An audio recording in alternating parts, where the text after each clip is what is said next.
Salut à tous, je reviens aujourd'hui avec une nouvelle vidéo, enfin une vidéo un petit peu différente de ce que j'ai pu faire ces derniers temps, notamment les sorties littéraires. Là il n'y en aura pas ce mois-ci, j'ai pas cherché.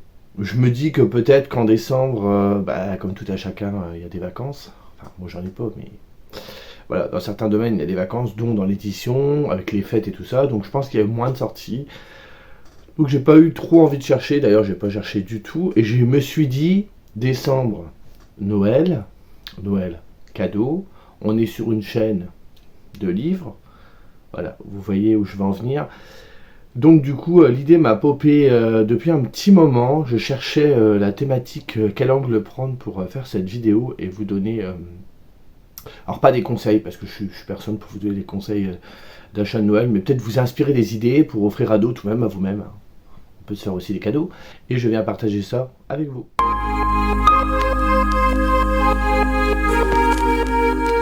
Alors, comme vous avez pu voir dans le titre de la vidéo, on va parler de beaux livres. Donc, je me dis qu'en période de fête, offrir des cadeaux, des livres, en général livres de poche, grand format, c'est bien. Mais offrir aussi des beaux livres, je trouve qu'on peut toucher un peu plus de monde. Et le fait qu'il y ait des illustrations peut aussi aider. Alors, quand je dis beaux livres, vous verrez dans ma sélection, on est sur quelque chose d'assez large. Mais voilà, j'espère aussi vous faire découvrir des petites maisons d'édition que vous ne connaissez pas ou mal. La plupart des titres et des livres que je vais vous présenter, je ne les ai pas en ma possession, donc je n'ai pas le livre physique pour vous le montrer. Je me suis dit que c'est tout, j'allais juste mettre les visuels.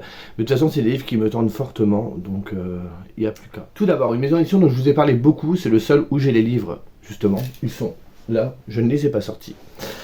C'est les éditions du Héron d'Argent, qui font des romans, mais pas que, ils font également des beaux livres. En général, vous les trouvez sur les campagnes participatives Ulule. Il y a plusieurs choses. Vous avez des beaux livres qui vont tourner autour des contes. Vous avez les contes japonais, les contes féeriques. En général, c'est illustré par Shiitake. C'est sublime. Je vous ai déjà montré ça dans des hauls. C'est magnifique. Oui, petite précision. Pour pas spoiler les gens, je ne vous montrerai que les couvertures de livres. Je ne montrerai pas l'intérieur. Parce que j'ai pas envie de spoiler certaines personnes qui préfèrent garder vraiment la surprise jusqu'au bout. Donc je me suis dit, je mets juste les visuels. Alors il y en a certains, vous n'aurez que la couverture, d'autres vous aurez la couverture et la quatrième de couve en fonction des inserts que j'ai trouvés, des images. Et voilà, donc je reprends. Donc vous avez aussi tout ce qui est des livres autour des légendes, notamment les légendes celtiques. La mythologie, vous avez les dieux égyptiens, vous avez tout ce qui est anges et démons. Vous avez également autour de l'histoire, avec notamment la Révolution française ou les reines asiatiques. Et pour finir, vous avez également tout ce qui est encyclopédie, donc vous aurez autour des animaux fantastiques, des dragons légendaires, des revenants et des non-morts, donc fantômes, zombies, etc. Donc voilà pour le Héron d'Argent. Je vous mets de toute façon tous les liens, ou la plupart des liens des sites en barre d'infos. Une maison d'édition qu'on connaît moins, que moi je connais parce que j'avais cherché un titre spécifique à l'époque où j'avais lu un livre de chez Inceptio, qui était Le mystère du roi en jaune. Et du coup, je suis tombé sur les éditions Kalidor. Donc c'est pareil, ils font dans du beau livre, ils vont éditer des livres notamment classiques ou moins connus. Donc des collections qui se divisent en plusieurs parties. Alors ils publient aussi des romans, mais là je me suis concentré, il y a 4 collections, mais moi je me suis concentré sur 2 en particulier. Donc vous avez d'abord la collection L'âge d'or de la fantasy. Donc voilà, dans cette collection, ils veulent remettre à jour des auteurs qu'on a moins entendu parler ou qui sont tombés dans l'oubli, mais qui ont aussi contribué à l'essor de ce genre et qu'il n'y a pas que Tolkien, voilà. Vous voyez ce que je veux dire. Donc tout d'abord, dans cette collection, vous avez, pareil, je n'ai pas tout mis, Le visage dans l'abîme. Donc celui-ci, je crois que je vous en avais parlé dans une sortie littéraire. Donc ici, on va suivre un héros qui décide de partir sur les traces des trésors incas. En chemin, il va rencontrer une jeune femme. Et eux deux vont rencontrer une civilisation un peu reculée que personne ne connaît, jusqu'au moment où ils vont se rendre compte que cette civilisation elle est plus ou moins menacée parce que dans l'ombre, il y a une créature ténébreuse qui s'apprête à jouer un mauvais tour. La maison d'édition a décidé de rééditer ce titre parce qu'il avait été tronqué à l'époque en étant censuré d'énormément de passages. Ils ont décidé de républier le texte en entier. Donc je me dis que c'est bien pour des gens qui lisent beaucoup, qui adorent la fantasy. Écoutez, c'est un petit peu le cadeau parfait de découvrir un petit peu de nouvelles choses. Dans le même genre, nous avons aussi Le fort intérieur. Ici, on serait dans une sorte de Mary Poppins pour adultes avec de l'humour un peu à la Neil Gaiman ou à Terry Pratchett avant l'heure. et c'est paru en 1919. Ça m'a l'air assez sympathique également. Comme troisième et dernier titre, j'ai choisi Les Trois Mallas Mulgars.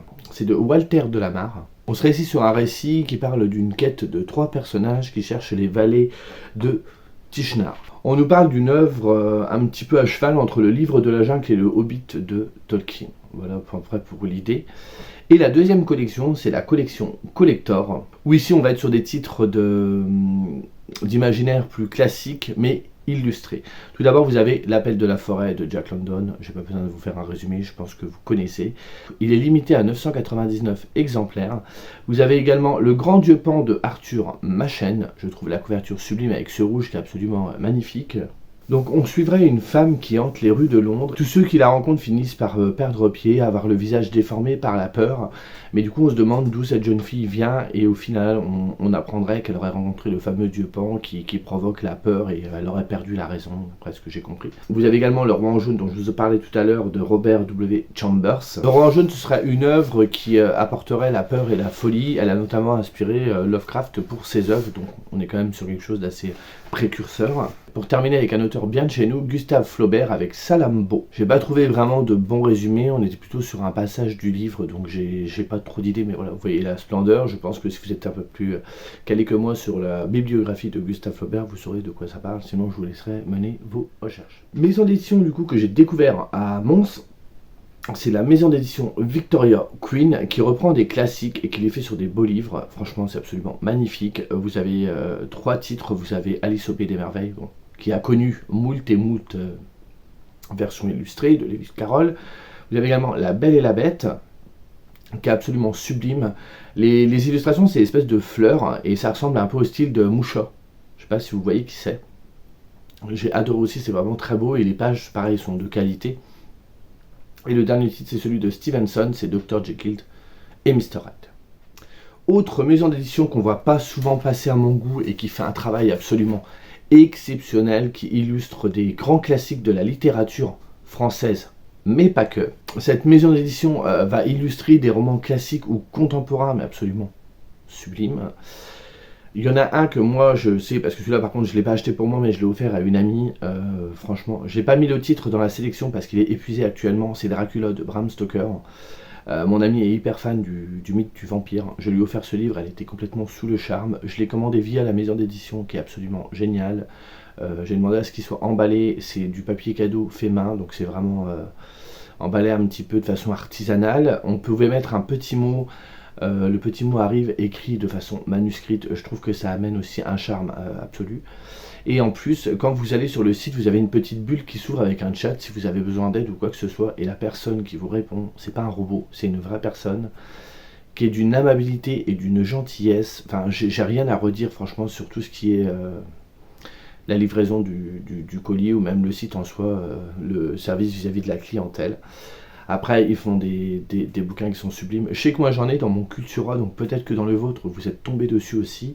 J'ai sélectionné du coup 4 titres que l'on connaît tous, dont le premier déjà, je pense à quelqu'un en particulier qui adorait avoir ce titre. Je ne sais pas s'il regardera cette vidéo, Aurélien, mais voilà, je pense à lui. Donc c'est les 4 filles du Dr March de Louise Marie Alcott. Il faut savoir qu'à chaque titre, c'est un illustrateur ou une illustratrice différente. Il y a un style un petit peu unique à chaque œuvre également. Pour vous montrer d'autres titres, vous avez le portrait de Dorian Gray de Oscar Wilde, Orgueil et préjugés de Jane Austen. Moi je pense à Petit Binôme qui adore ce titre et qui me demande de le lire depuis 1000 ans. Je n'ai toujours pas fait, mais il faudrait que je le lise parce que j'ai entendu énormément de bons avis. Et pour finir, Une étude en rouge de Arthur Conan Doyle, qui n'est rien d'autre que la première enquête de Sherlock Holmes, si je ne vous dis pas de bêtises. Maison d'édition, je pense que là on va pas rentrer dans les détails, vous la connaissez tous, c'est les éditions Brajlon, qui ont aussi sorti, alors là on est dans des beaux livres, mais c'est plus parce qu'on est dans l'imaginaire et ça va être moins sur l'illustration, plus sur l'objet. Ils ont sorti pour cette fin d'année quand même des trucs assez canons. Je pense à La Légende de Drizzt. Ils ont sorti les 3 premiers volumes dans une édition qui est absolument sublime. Vous avez aussi dernièrement sorti de David Gemmell, grand auteur de fantasy, Le Lion de Macédoine, assez sublime, avec des tranches peintes et tout et tout.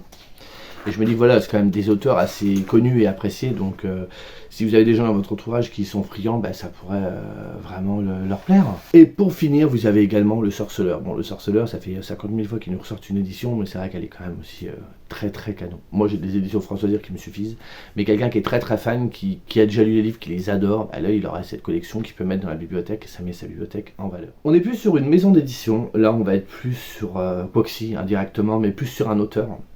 Donc Brajlon a sorti un collector de Lovecraft récemment. Il est assez onéreux et je ne sais pas s'il y a tout qui est regroupé dedans, mais il est sorti il n'y a vraiment pas longtemps. Donc si vous avez dans votre entourage des fans de Lovecraft, vous pouvez y aller, hein, c'est jackpot assuré.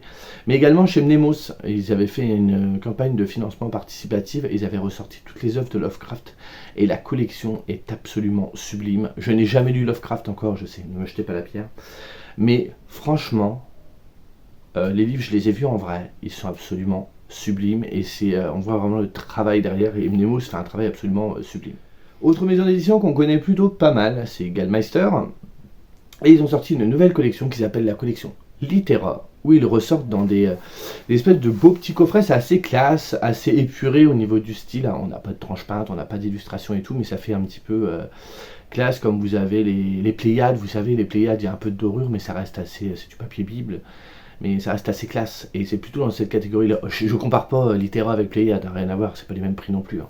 Mais voilà, donc du coup, ils ont sorti pareil plusieurs titres, j'en ai pris quelques-uns pour illustrer tout ça, vous avez Mark Twain avec Tom Sawyer et Huckleberry Finn, dans de petits livres qui sont dans le coffret.